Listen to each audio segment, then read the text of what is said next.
శ్రీ పరమాత్మనే నమః. అందరికీ నమస్కారం.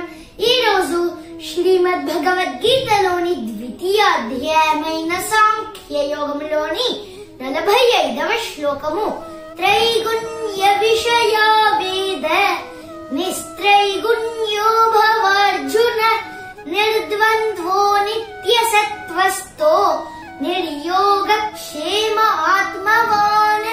భావం: శ్రీకృష్ణుడు అర్జునుడితో ఇలా పలికెను, ఓ అర్జున, వేదములు భౌతిక ప్రకృతి యొక్క త్రిగుణాత్మకమైన విషయ సంబంధమై వివరించు. నీవు ఈ త్రిగుణములకు అతీతంగా శుద్ధ ఆధ్యాత్మిక చైతన్య స్థితిలో ఉండుము. ద్వంద్వముల నుండి విడివడి నిత్యము పరమ సత్యంలో స్థితమై ఉండి మరియు భౌతిక లాభాలు భద్రతల గురించి పట్టించుకోకుండా ఆత్మభావన అందే స్థితుడవై ఉండుము. 46వ శ్లోకము యావానర్థ ఉదపానే సర్వతః సంప్లుతోదకే తావాన్ సర్వేషు వేదేషు బ్రాహ్మణస్య విజానతః. భావం: శ్రీకృష్ణుడు ఇంకా అర్జునుడితో ఇలా పలికెను, ఓ అర్జున, ఒక చిన్న నీటి బావితో తీరే అన్ని ప్రయోజనాలు సహజంగానే ఒక పెద్ద నీటి కొలనుతో తీరుతాయి.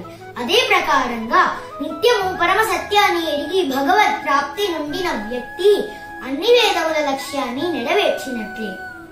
47వ శ్లోకము కర్మణ్యేవాధికారస్తే మా ఫలేషు కదాచన మా కర్మ ఫల హేతుర్భూః మా తే సంగోస్త్వ కర్మణి.